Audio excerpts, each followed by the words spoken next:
Freud decide escribir en 1914 contribuciones a la historia del movimiento psicoanalítico para esclarecer algunos malentendidos y problemas que en ese entonces estaban surgiendo.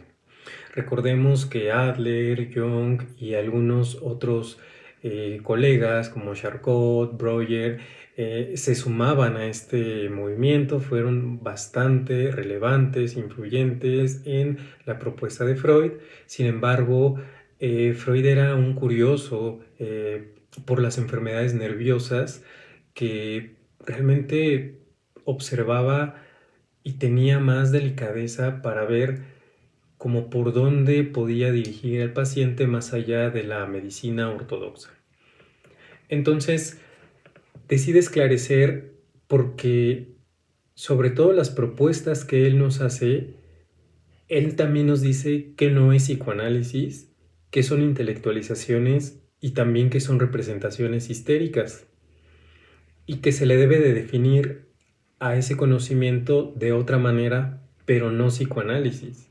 Y también quién lo puede ejercer. Pero particularmente en este escrito se enfoca en esclarecer qué pasó y por qué él es pionero del psicoanálisis, o como se le denomina socialmente, el padre del psicoanálisis. Es para 1880, cuando Freud tenía 24 años, estaba trabajando de la mano con Breuer, en el cual el mismo Freud le adjudicaba la creación del psicoanálisis a él por el método catártico de la hipnosis, en donde el eje medular era saber la situación por el cual la paciente viene a consulta, saber el momento en que se generó el trauma y por medio de la hipnosis hacer que la paciente hable de ello y poder aliviar un poco de esta tensión. Freud se da cuenta que eso no es suficiente, que no ayuda del todo, así como la electroterapia o los baños de agua fría, sino él quería ahondar más en esto de las enfermedades nerviosas. Entonces es cuando da el paso de no usar la hipnosis como método sugestivo de éxito en las terapias, sino invitar a los pacientes a hablar de esa escena. Freud comienza a observar que la hipnosis no le ayuda del todo a él y al paciente para mejoría. ¿Por qué? Decide no usar la hipnosis e invitar al paciente a hablar. Es cuando se da cuenta de ciertas resistencias. Los pacientes deciden no hablar, sacar de otro tema, simplemente no tocar ese suceso traumático. Es cuando le llama la atención a Freud que hay ciertas resistencias y por lo tanto se podría estar hablando de una posible represión, en donde todos sabemos que hay un evento traumático que se reprimió, pero que está en el material inconsciente y por lo tanto genera somatizaciones y complicaciones en el día a día de los pacientes. Entonces habrá que llegar a ese lugar para poder interpretarlo, poder externarlo, hacerlo consciente y que el paciente mejore. En ese momento es lo que se pensaba y se planeaba un poco el psicoanálisis. Ahora la técnica y el cómo llegar a ello, Freud en el caso de Dora se dio cuenta, y él mismo lo dice en el escrito, que eran las mismas reflexiones, las mismas lagunas, el mismo discurso, que no llegaban a nada. Cuando Dora trae un sueño en el cual comienza a asociar, le da muchísimo material a Freud. ¿Para qué? Para poder interpretar y hacer algunas reflexiones y devolverle a la paciente lo que pudo haber vivido. Es cuando él se da cuenta que no toda vivencia es traumática, pero que prácticamente cualquier vivencia se puede instaurar como algo patógeno o traumático y que por lo tanto le afecta al paciente.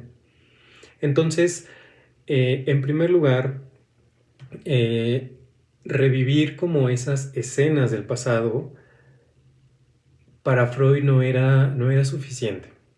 Era ver cómo lo va construyendo el paciente y cómo va generando ese discurso, ya no por medio de la sugestión, sino el propio paciente. Que lo haya vivido, que lo haya inventado, que lo sienta, que mienta, nos dice Freud, eso es lo de menos. Lo importante es lo que va elaborando, eso es el material que deseamos interpretar.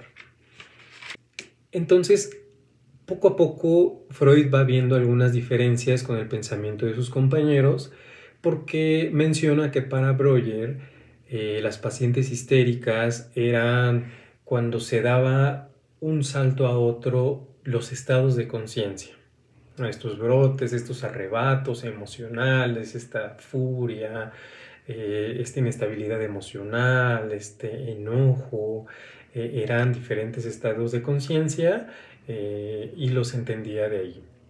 Entonces, Freud nos menciona que no, que la histeria era el resultado de una repulsión, de una defensa que en algún momento se reprimió y que está tocando constantemente la puerta del consciente y que quiere salir. ¿Sale cómo?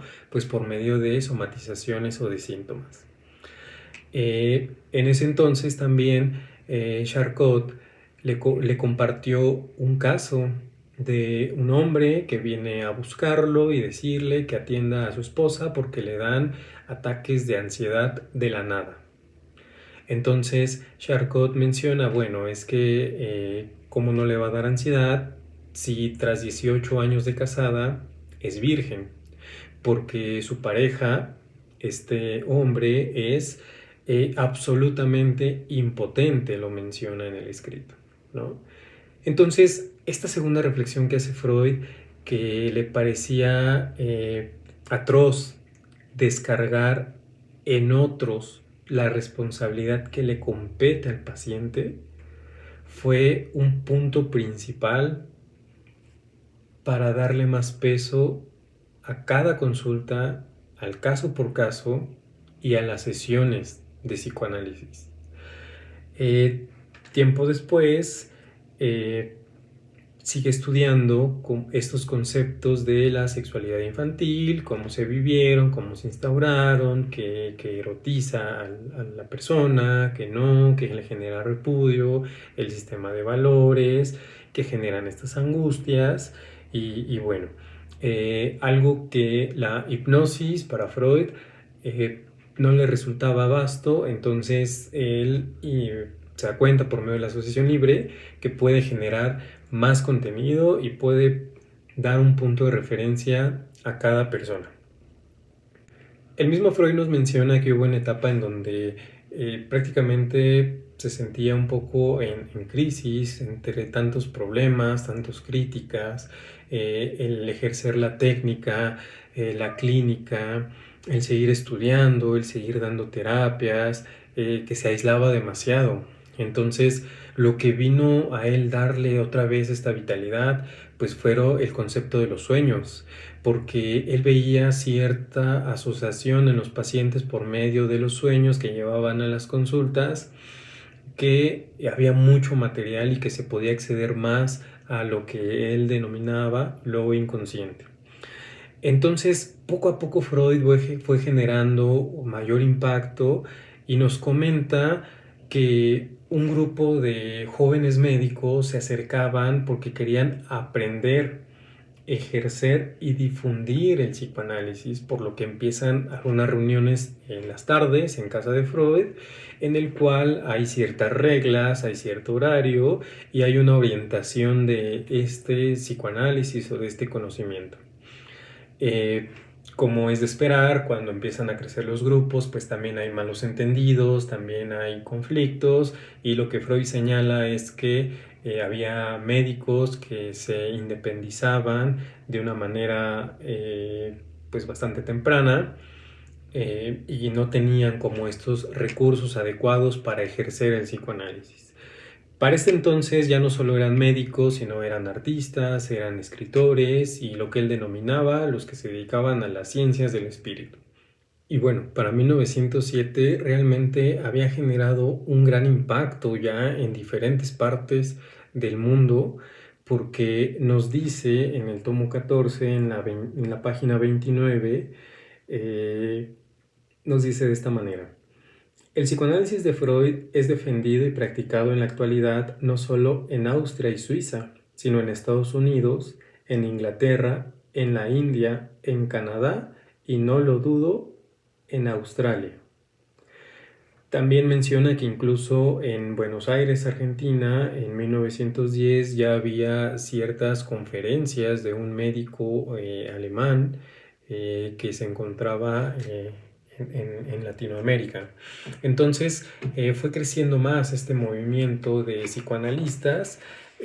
Sin embargo, siguen como las discrepancias ahora entre Adler y Jung, porque recordemos que Adler era editor de la revista en ese entonces, en el cual lo nombra como presidente de la Asociación Psicoanalítica de Viena, en el cual los mismos compañeros mencionan a Freud que Adler no tenía las herramientas adecuadas para observar el material inconsciente.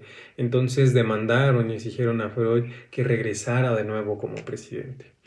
Enojado Adler le dice a Freud, ¿usted cree que es bueno vivir bajo sus sombras toda la vida? Textualmente nos comenta en este escrito Freud que le menciona a Adler, ¿no? Entonces, Freud observaba que él tenía un gran interés por darse un lugar en este movimiento, y no solo en este movimiento, sino en el mundo. Quería tener una teoría, quería tener un conocimiento, quería tener una postura, ¿no? de reconocimiento, vaya.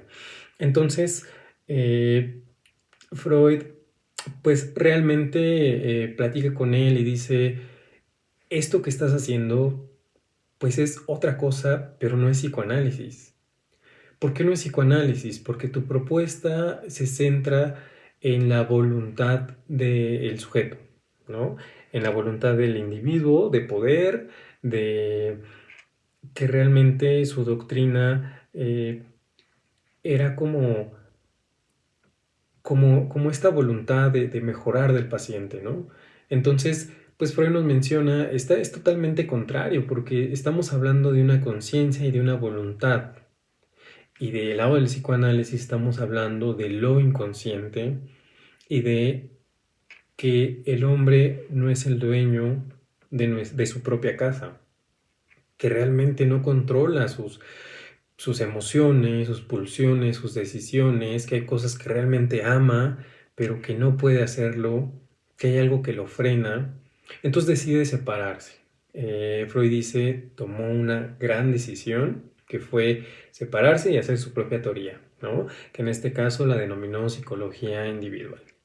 De igual manera, para Jung era pues esta visión general de ver a la cultura, a la sociedad como una cuestión de evolución, de progreso, ¿no? En el cual Freud mencionaba que no todo es así, que también hay fisuras, que también hay guerras, que también hay conflictos, ¿no? Que también hay represiones colectivas, ¿no?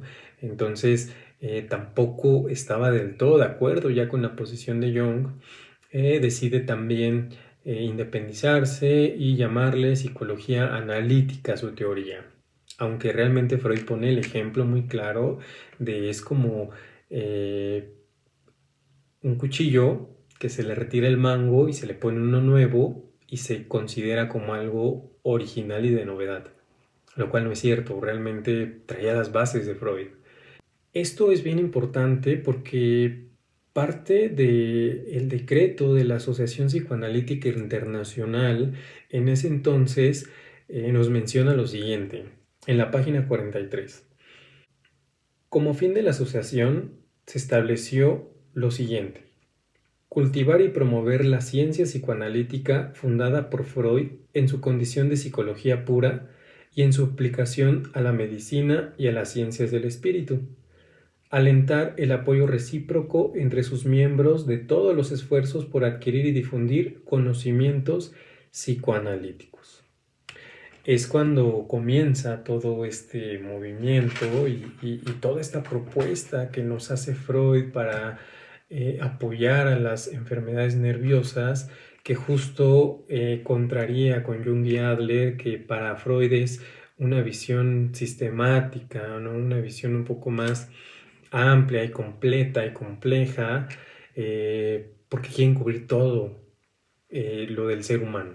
Entonces Freud nos dice, pues realmente es una propuesta, ¿no? Para el tratamiento de las enfermedades nerviosas, no se puede cubrir todo, corresponder a otros autores e incluso a mujeres, descubrir otras áreas, pero básicamente lo que nos menciona en este escrito es qué es psicoanálisis, qué no es, y esclarecer con todo el poder y la seguridad que Él es el creador y el padre del psicoanálisis.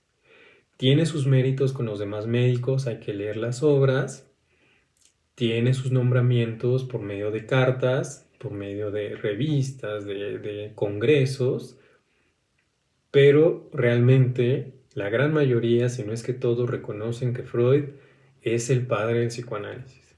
Entonces, bueno, me gusta mucho compartir este tipo de información porque creo que el psicoanálisis nos sigue apoyando y favoreciendo en el día a día y sobre todo, y lo más importante, que es un excelente tratamiento para los síntomas todavía presentes en la sociedad.